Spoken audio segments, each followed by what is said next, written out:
Earlier today, Kamala Harris followed Joe Biden with her own forceful statement in support of the Israelis. I condemn this attack unequivocally. I'm clear-eyed. Iran is a destabilizing, dangerous force in the Middle East, and today's attack on Israel only further demonstrates that fact. The words, at least, maybe not the delivery, is a stark contrast to the warning she gave in October of last year to Iran during an interview with 60 Minutes. And what's the message to Iran? Don't. As President Biden said, just don't. Exactly. One word. Pretty straightforward.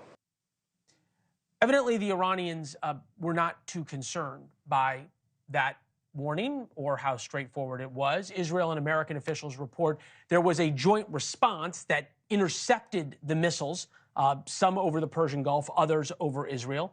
The Iranian state media reports 80% of missiles hit their targets. Laughable, but fine. That's what Iran needs to say to save face. Want to bring in General Phillip Breedlove, former Supreme Allied Commander of NATO. General, good to see you. We talked last night, and you issued, I think, a pretty stark warning that America was not clear-eyed, and by that you meant, I think, the Biden administration, in the threats posed by Iran and by those who are watching how the U.S. is reacting to what Iran is doing. In the past 24 hours, have you gotten more or less concerned about that by what you've seen? Thanks again for having me on, Leland. More concerned. I mean, I know you know this, but we need to remember this is the second time in less than a year that Iran has amassed a missile attack from one sovereign nation on the other. This is not about the proxies, the Hezbollah or the Houthis or whoever. This is Iran attacking Israel. And so I think that we might see a different reply this time. I firmly believe that Israel was helped by many in the West and probably many in Washington, D.C. to curb their response the first time around. And as your previous speaker, John Bolton, said, we showed some weakness there. And so Iran was not deterred and has attacked even more forcefully now a second time. And my guess is that Israel will be a little harder to deter from reacting this time around. Yeah, and we saw some of the same language from Jake Sullivan, National Security Advisor, saying that the attack was ineffective and it was defeated, sort of basically saying the Israelis don't need to respond. I want to turn this around. There's 25,000 or more soldiers, sailors, airmen, Marines in range of Iran's missiles. I don't need to tell you that, but I think the viewers need to be reminded of it. Many who were involved in thwarting this attack, but also who are targets for Iran. And Iran has used its proxies to go after U.S. Navy ships and to go after U.S. forces around the Middle East.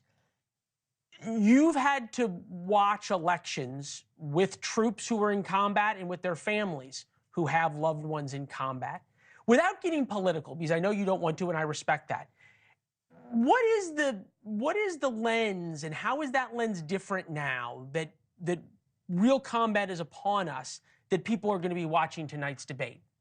Well, I think you will agree with me, and people have said it over and over, that it's rarely foreign policy that drives an election.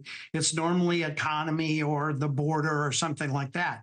But with this war going on, and remember, Americans have died in the northeast corner of Jordan to an attack by a proxy. And so with our soldiers in harm's way and the missiles flying, maybe it won't be the number one issue, but it's going to be on people's minds that we need a leader, a commander-in-chief that knows what to do when American soldiers, sailors, airmen, Marines, and Guardians are in harm's way.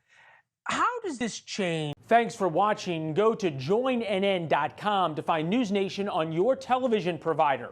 And don't forget to click the red subscribe button below to get more of NewsNation's fact-driven, unbiased coverage.